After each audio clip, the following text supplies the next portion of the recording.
ಬಾಗೇಪಲ್ಲಿ ಕ್ಷೇತ್ರದಲ್ಲಿ ನಾನು ಮಾಧ್ಯಮದಲ್ಲಿ ವರದಿಯನ್ನ ನೋಡಿದ್ದೇನೆ. ಇವರೆಲ್ಲ ಹೇಳ್ತಾ ಇದ್ರು ಸರ್ಕಾರದವರು ಎಲ್ಲಿದ್ದಾರೆ ಬಾಂಗ್ಲಾದೇಶವರು ಇದ್ದಾರೆ ಅನ್ನೋದಕ್ಕೆ ಅವರು ಒಪ್ಕೊಳ್ಳಕ್ಕೆ ತಯಾರಿಲ್ಲ. ಬಾಗೇಪಲ್ಲಿಯಲ್ಲಿ ಪಾಕಿಸ್ತಾನದ ಮೂಲದವರು ಇದ್ದಾರೆ, ಹಾಗೆ ನುಸುಳಿದ್ದಾರೆ. ಇದನ್ನ ಅರ್ಥ ಮಾಡ್ಕೋಬೇಕು.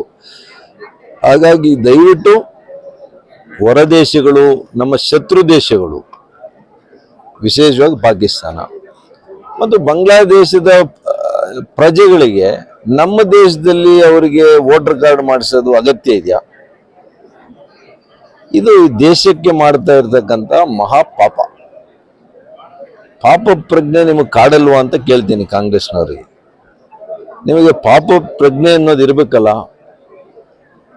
ಮತ್ತು ನೀವು ಬಾಂಗ್ಲಾದೇಶದ ಪ್ರಜೆಗಳನ್ನ ಕರ್ಕೊಂಡು ಬಂದು ಇಲ್ಲಿ ವೋಟರ್ ID ಮಾಡಿಸೋದು, ಆಧಾರ್ ಕಾರ್ಡ್ ಮಾಡಿಸೋದು, ಅವರಿಗೆ ವಾಸ ಇರೋಂಗೆ ಅವರಿಗೆ ಇವತ್ತು ಅವ್ರಿಗೆ ಏನು ವಾಸಸ್ಥಳದ ಒಂದು ಆದೇಶ ಮಾಡೋಂಥದ್ದು, ಇವೆಲ್ಲ ಕೂಡ ನನ್ನ ಪ್ರಕಾರ ದೇಶದ್ರೋಹದ ಒಂದು ಕೆಲಸ ಅಂತ ನಾನು ಬಣ್ಣಿಸ್ಲಿಕ್ಕೆ ಇಷ್ಟಪಡ್ತೀನಿ. ಇದು ದೇಶದ್ರೋಹಕ್ಕೂ ಇದಕ್ಕೂ ಏನು ವ್ಯತ್ಯಾಸ ಏನಿದೆ?